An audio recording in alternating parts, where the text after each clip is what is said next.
In 2007, I ended up getting out the Marines and going to college.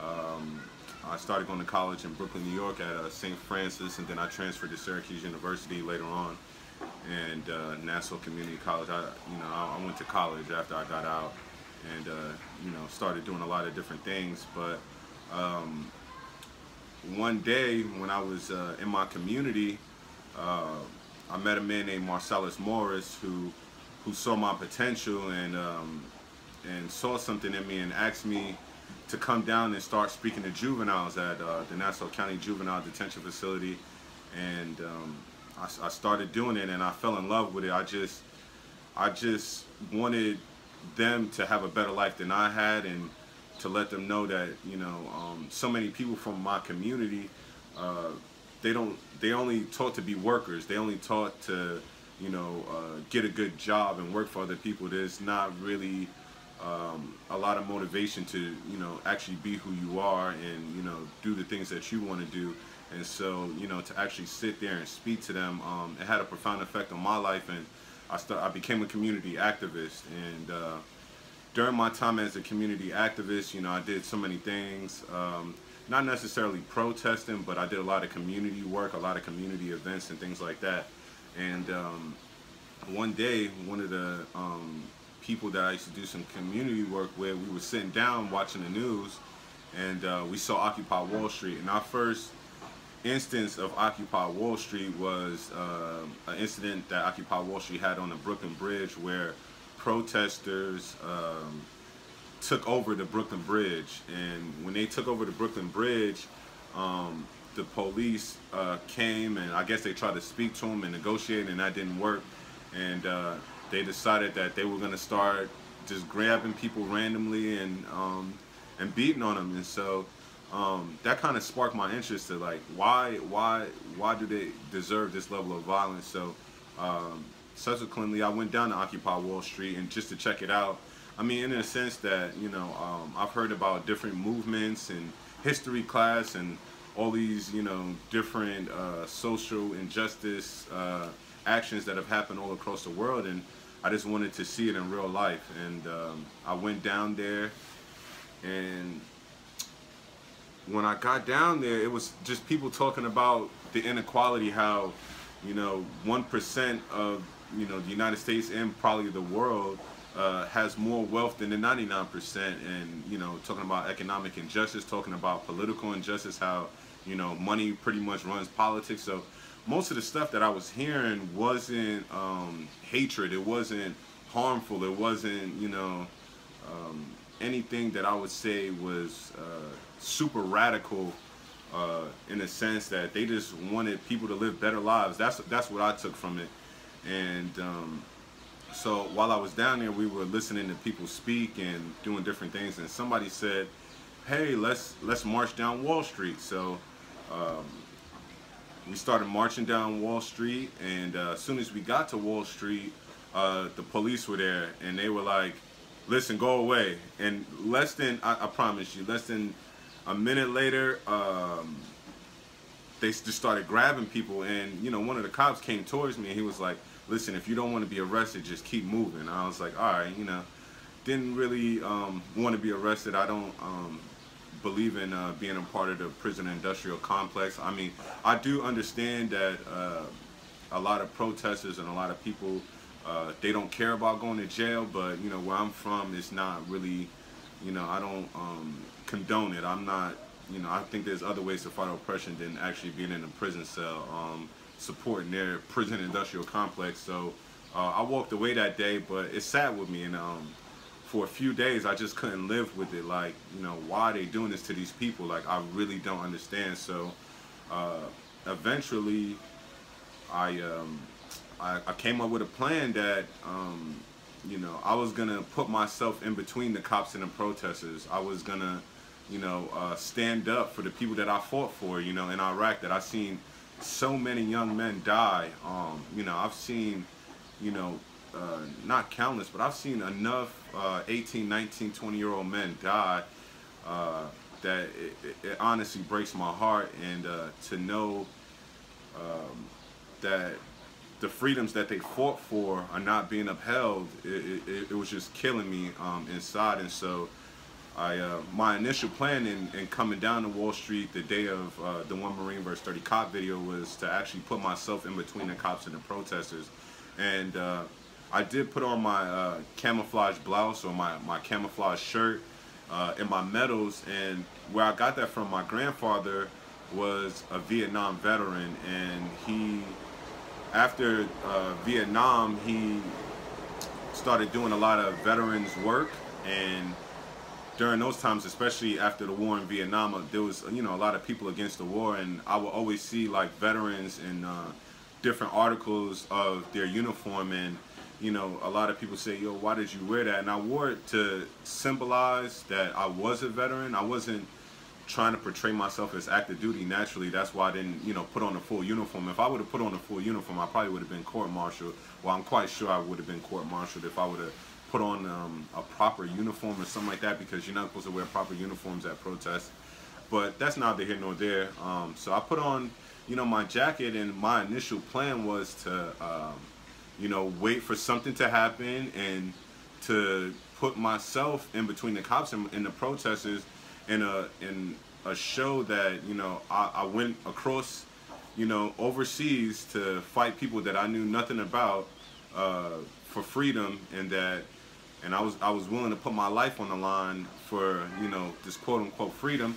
So why not put my life on the line for the people in my city who were just trying to, you know, search for answers or, you know, get a better life. So I went down there, and the protest was going on, and I was with my aunt Jana Handy, who ended up filming the video. Thank you, Jana. And I brought my aunt with me because I honestly, you know, I knew what I was going to do. I was going to put myself in between the cops and the protesters, and I knew that the cops were going to have some video. I knew that it was going to be the cops' word against my word. So I wanted somebody to film my non-violent protest. Like, I wasn't planning on really speaking. And so what happened was we were out there for a while, at least an hour, and my aunt had to use the bathroom. So we went to a restaurant that was right there on the corner, and the bathroom was upstairs. So when I went upstairs, while I was waiting for them to come out the bathroom, I looked outside and I started seeing commotion going on, and I started seeing the police. The people were still in the barricades that the police had lined up, but the police were still beating them. So I was like, oh man, this is, you know, I need to get down there. So when I saw it, I went down the stairs, and when I tried to get out the front door of the restaurant, it was closed off. The police had blocked it off and said that I couldn't, you know, we couldn't come out. And so we went out the side door, and as we went out the side door, I tried to get up the street and try to get to where the, you know, the protest was going on.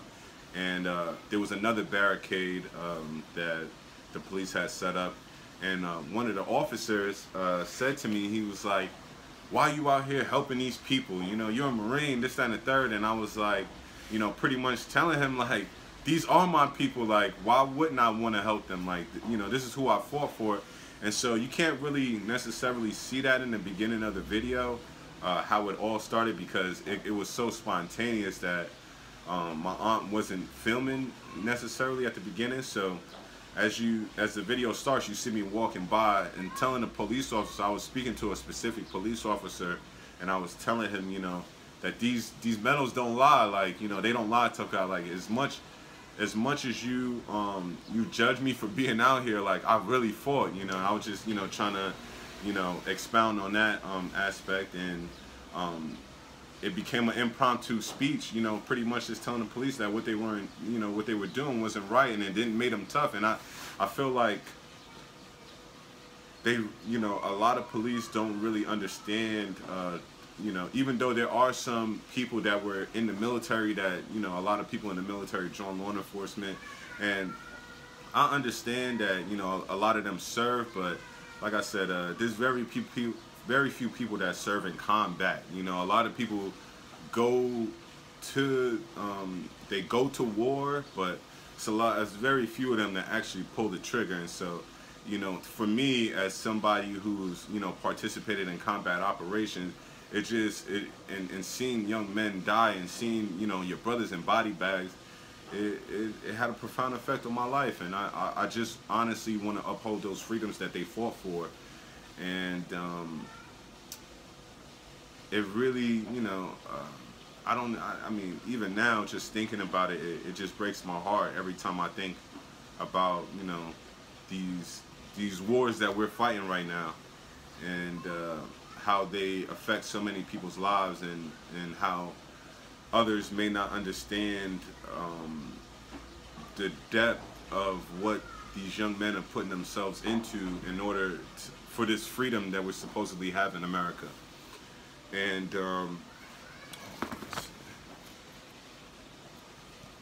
so basically, I do the one Marine verse 30 cop video, and I do want to address one aspect of what I said in the video, where I talk about if you want to kill and hurt people, go to Iraq and Afghanistan.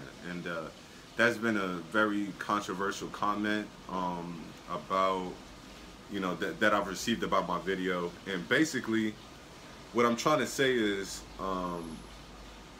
there's some wars that, if you really think you're tough, if you really think that, you're meant to hurt people, or, you're a warrior, so to speak, then there's a place for you. And it's called the Marines, the Army, the Navy, the Air Force. Like, there's a place for you. I feel like police officers are peace officers. Like, they're supposed to be about peace.